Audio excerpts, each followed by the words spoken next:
إن الحمد لله نحمده ونستعينه ونستغفره ونعوذ بالله من شرور أنفسنا ومن سيئات أعمالنا.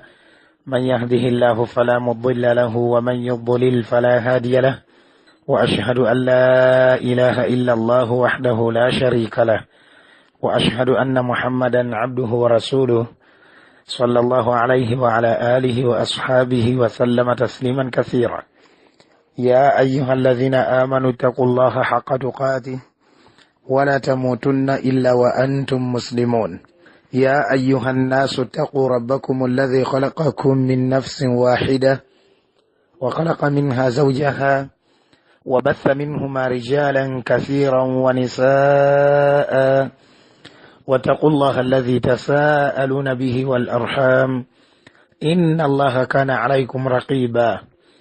يا أيها الذين آمنوا اتقوا الله وقولوا قولا سديدا يصلح لكم أعمالكم ويغفر لكم ذنوبكم، ومن يطع الله ورسوله فقد فاز فوزا عظيما.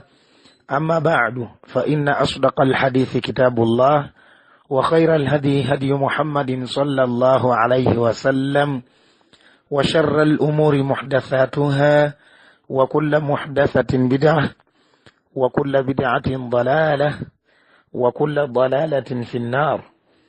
أبرغان بيبتيبوا، السلام عليكم ورحمة الله وبركاته. أسعد الله أوقاتكم بكل خير، وحياكم الله وبياكم، وجعل الجنة مثوانا ومثواكم.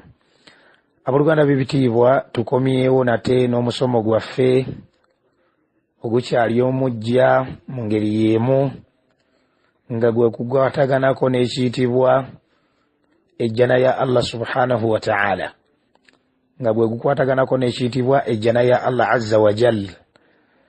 Tukomyewo nate ne lekicya ey'okubiri, nga twalaba lekicya eyasooka barakallahu fikum, nga twali ku kiyitibwa ta'rifun wa bayan, okunnyonnyola ejjana kyeki. Naam, okuginnyonnyola ejjana y'owekitiibwa Allah tabaraka wa ta'ala. Olwaleero biidhinihi tabaraka wa ta'ala tugenda kulaba ekiyitibwa asma'ul janna, amannya g'ejjana, oba agamu ku mannya g'ejjana barakallahu fikum.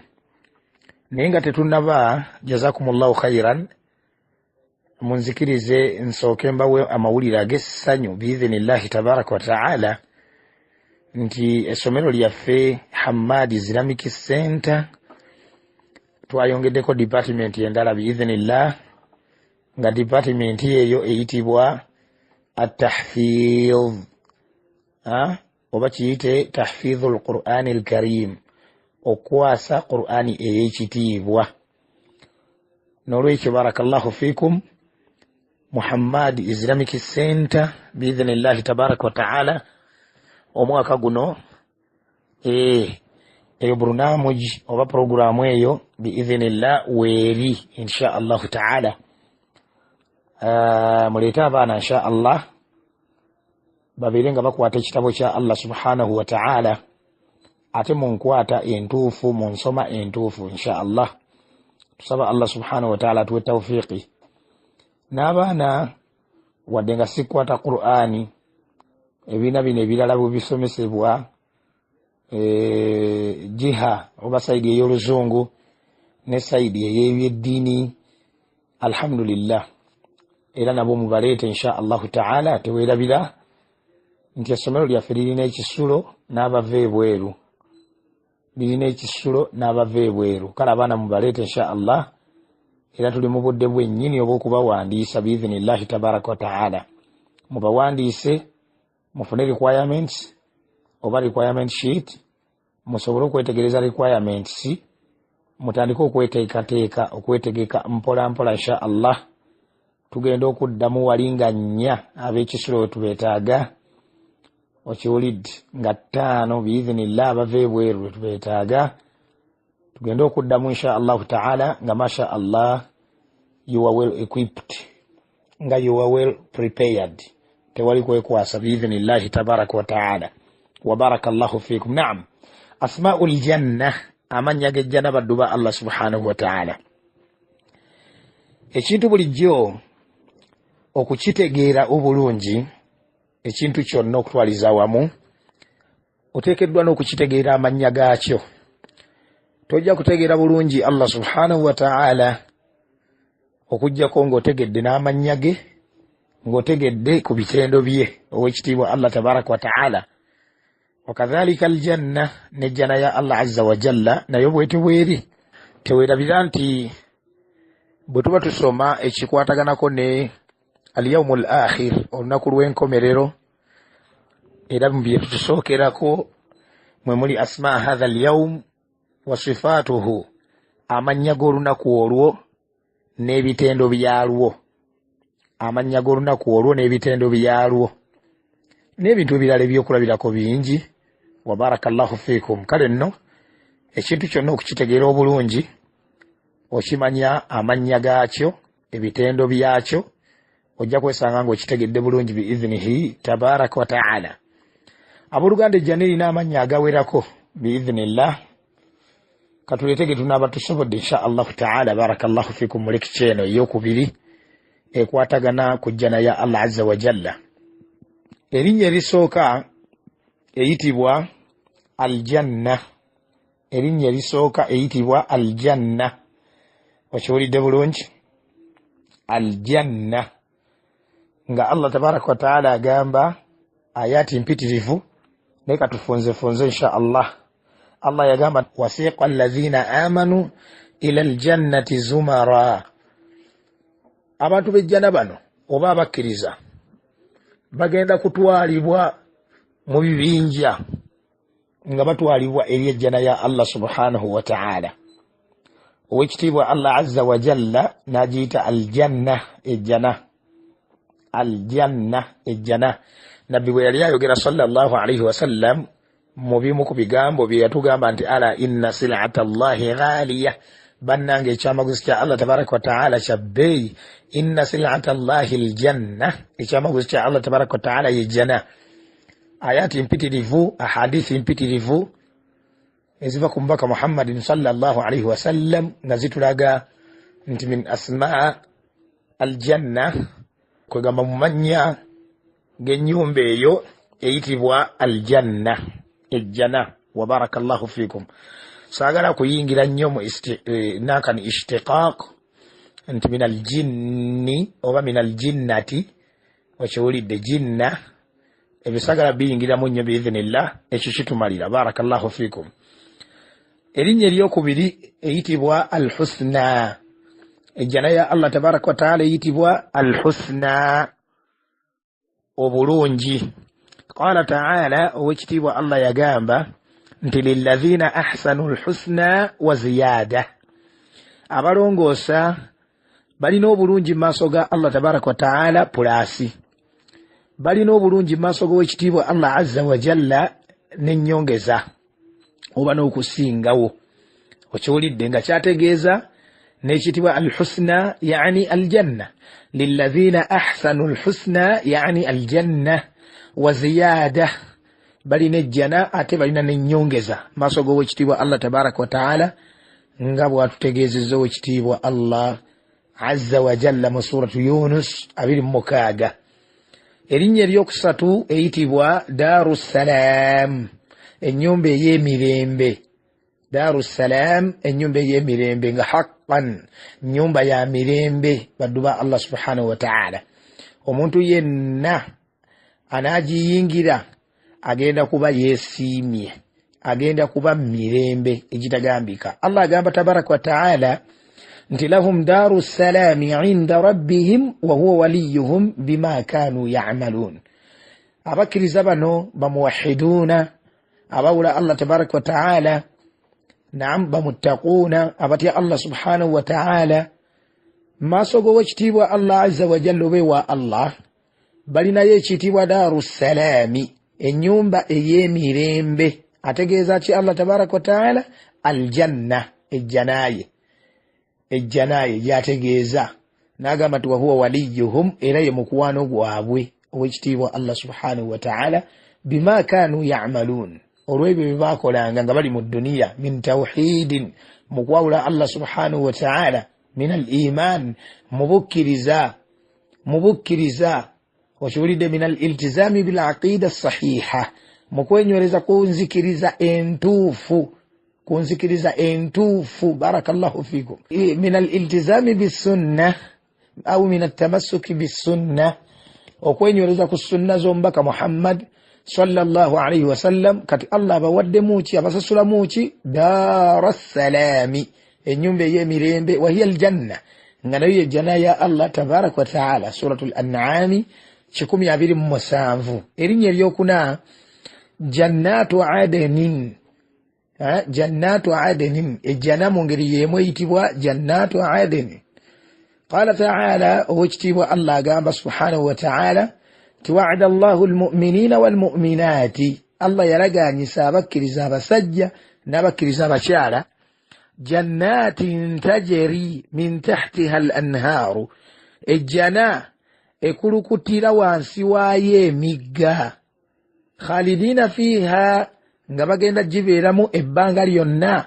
obugenderevu n'obugenderevu wa masakina tayyibatan ate n'ebisulo nga birungi okusula vono okuwummula masha Allah fi jannati adenin oshuulidde bulungi nga ebyo biririddawa bali mu jjana eyo eyitibwa aden sura tauba 7:2 aya eyokuna owekitiibwa Allah agamba tabaraka wa ta'ala erinnya lyayo erinnya eryokutaano jannatun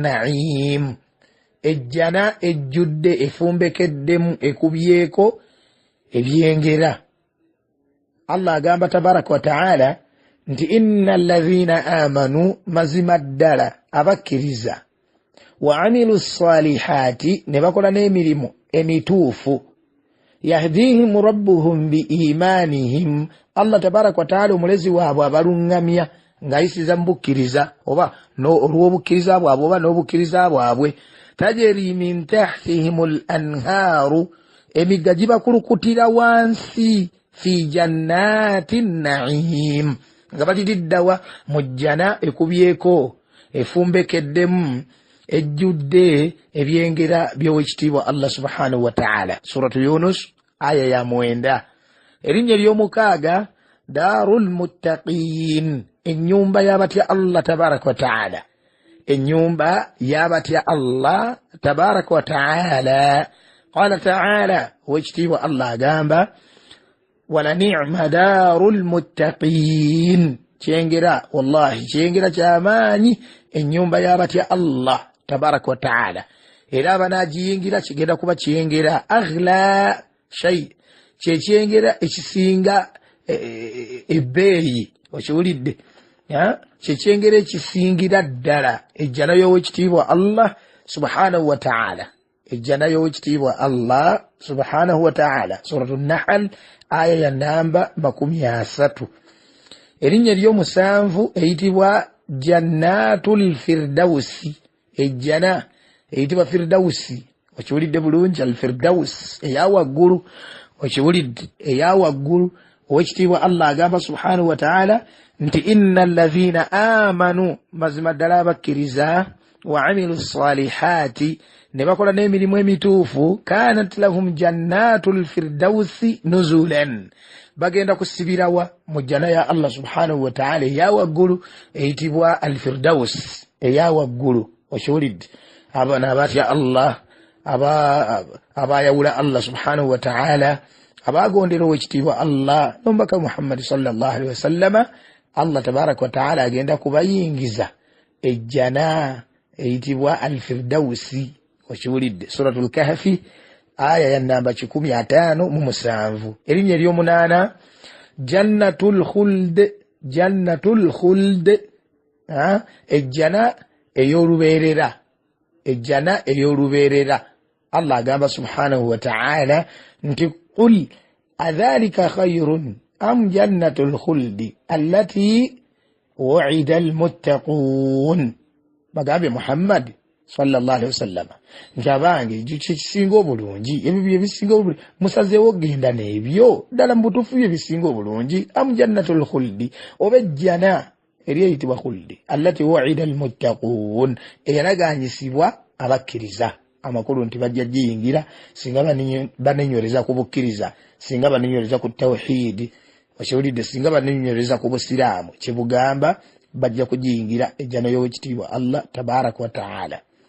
Naam, suratul Furqan aya namba 15 Allah yagamba tabaraka wa ta'ala nti wama hum minha bimukhrajin, okumanya ejjana eyo yatuumibwa erinnya eryo nga ligisaana anti egenda kubeerawo ebbanga lyonna, egenda kubeerawo olubeerera kuba ne kaakati wetwogerera weeri n'ebbanga lyonna ejja kubaawo. Okiwulidde kati owekitiibwa Allah subhanahu wa ta'ala kyagamba nti wama hum minha bimukhrajin, tebagenda kugibwamu mu jjana eyo tebagenda kugibwamu mu jjana eyo n'akamu n'akeddagala. Yagamba Allah tabaraka wa ta'ala mu aya endala nti ukuluha daimun wa dhilluha, ebyokulya byayo ejjana eyo daimun kwegamba byalubeerera tebikutukawo, wa dhilluha n'ekisiikirize okiwulidde nakyo kya bbanga lyonna kyalubeerera tikikutukawo. Abaddu ba Allah abapulakitisinga tawhidi, abapulakitisinga aqida entuufu, abewala ebintu by'ekishiya ebyabasuufi n'ebirala. Barakallahu fikum. Owekitiibwa Allah subhanahu wa ta'ala abategekedde mu jjana eyo ebyokulya naye nga abyogerako atya daimun byalubeerera, wa dhilluha n'ekisiikirize kyayo. Wa barakallahu fikum. Allah agamba tabaraka wa ta'ala aya eri gye twalabye owekitiibwa Allah azza wa jalla ng'agamba nti qul adhalika khayrun am jannatul khuldi allati wu'ida almuttaquun, ebyo byebisinga obulungi byemusazeewo genda nabyo ebyobuwangwa, byemusazeewo genda nabyo ebyennyimbe, byemusazeewo genda nabyo ebyazimawuledi, edduwa 40 kikutula nsingo, ebintu by'okuzuula mu ddiini ya Allah mubyemusazeewo kulembeza mugende nabyo mubiremereko. Naam, ebintu by'okugatta ku Allah subhanahu wa ta'ala, ebintu by'okukola obunnanfuusi byemulabye nga byebisaana, byebirungi ebigenda obayingizisa omuliro gwa Allah. Am jannatul khuldi allati wu'ida almuttaquun, oba ejjana y'olubeerera eyeeraganyisibwa abakkiriza, kanat lahum jazaan wa masira, egenda kubeera eri abakkiriza abatya Allah subhanahu wa ta'ala nga jazaan nga mpeera, wa masira ateera bwe buddo. Suratul Furqan aya namba 15. Suratul Furqan aya namba 15 erinnya ery'omwenda al-ghurfa, ekisenge al-ghurfa. Okiwulidde bulungi al-ghurfa room, ekisenge. Owekitiibwa Allah tabaraka wa ta'ala agamba nti ulaika abonno baani almuttaquuna abatya Allah subhanahu wa ta'ala, abonno baani almuwahhiduuna abawula Allah azza wa jalla, abonno baani almu'minuuna abakkiriza. Okiwulidde bulungi abakkiriza. Abonno baani almu'taqiduuna biaqidatin sahiha, abakkiriza enzikiriza enki entuufu obusiraamu gye butusomesa. Ulaika abonno yujezawuna alghurfata bima sabaru, bagenda kusasulwa alghurfa ekisenge bima sabaru olw'ebyo bagumikiriza. Wayulaqawna fiha tahiyatan wa salaaman, bagenda kulisiivinga buli kiseera ekiramuso, tahiyatan ekiramuso, wa salaaman ate nga mirembe ebbanga lyonna. Suratul Furqan 75. Kati Allah wagambidde subhanahu wa ta'ala nti ulaika yujazawuna alghurfa bima sabaru. Okiwulidde ejjana n'agiyita alghurfa, okiwulidde bima sabaru olw'ebyo bye bagumiikiriza. Mu butuufu baateekamu obugumiikiriza ne bateekyanga kudda eno kudda eri. Okiwulidde kyovudde olaba nti yulaqawna fiha tahiyatan wa salaama, bagenda kubeera mu jjana naye nga bafuna tahiyatan embuuza. Okiwulidde tugamba embuuza, barakallahu fikum, naye nga wa salaaman ate nga mirembe. Suratul Furqan nga butugambye 75. Okiwulidde erinnya ery'ekkumi darul muqaama, ennyumba egenda okubeerawo olubeerera ebbanga. Darul muqaama okiwulidde ennyumba gye tugenda okubeeramu nsaba Allah subhanahu wa ta'ala akkirize ya rabbi tubeere mu bantu abo yagamba Allah tabaraka wa ta'ala nti alladhi ahallana dara almuqamati min fadli la yamassuna fiha nasab wa la yamassuna fiha lughub alladhi ahallana dara almuqama min fadli oyo Allah tubunduguddeko ekyengera nga ye nyumba obutuuze abutuwadde enyumba y'obutuuze okiwulidde bulungi owekitiibwa Allah subhanahu wa ta'ala bw'atyo bw'agiyise ejjana min fadli ekyo nga kiva gyali bulungi obuva eri Allah subhanahu wa ta'ala la yamassuna fiha nasabun mu jjana ya Allah subhanahu wa ta'ala tewali kagenda tukoonako ng'akalumya abamu bavunula ne bagamba nti ta'bun okukoowa okulumya wala yamassuna fiha lughub kati ekigambo ate lughub ne bakivunula nti almalal okiwulidde almalal okugayaala nolaba nga ekintu tojja kisobola ate kakati ya rabbi ate okiwulidde bulungi kakati kugamba la yamassuna fiha nasabun yani ta'bun mu jjana eyo temugenda kubaamu ate kukoowa kutakabana kola kutya otuya nyesima biki wala yamassuna fiha lughub wadde okubeera nti ofuna malal okiwulidde ku kintu wandibadde akitiivu n'okugamba lukola ebintu nga bitambula naki kakati ate ofuuseemu kino kiraba nga kinene nnyo ate tojja kisobola ate n'ogayalagayaala kukanaga tokikoze so nga ate wandikisobodde kati mujjana ebyo tebiriiyo suratu Fatir aya namba 35 erinnya ery'ekumi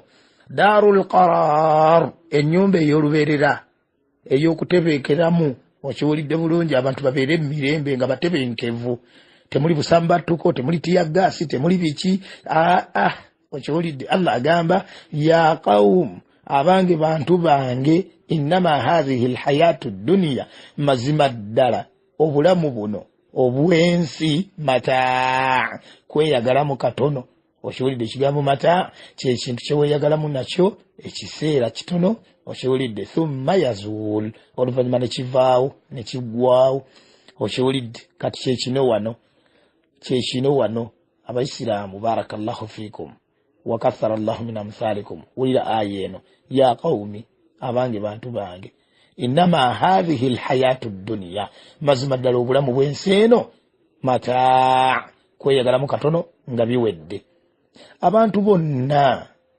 abafudde bakiwaji ku mateeka ga Allah subhanahu wa ta'ala abantu bonna aboonoonye mu butuufu buli gwokwata n'oteeka mu bukulembeze n'alya n'atunda bino neyeeyisa atya kwegamba afuuka kiwaji kwegamba ntagambwako mawale lwaki yaahi edduniya neetumalamu olw'okuba bakutadde mu ssente z'obusiraamu n'ogamba nti kozifuule zizo kokolemu bibyo by'oyagala amaana n'ogisuula oyagala okuwangaala obulamu obulungi wano ku dduniya owekitiibwa Allah subhanahu wa ta'ala agambye buno obulamu bw'ensi mata kiyita mu lujja kweyagalamu katono okiwulidde oluvannyuma ng'oyanjula n'agamba nti wa inna daara al-akhirah mazima ddala ennyumba ey'enkomerero hiya daarul qarar yennyumba ey'obutebenkevu ennywevu abantu gye bagenda okweyagaliramu mashallah nga beeyagala buli kimu kyonna mu byengera nga mwekiri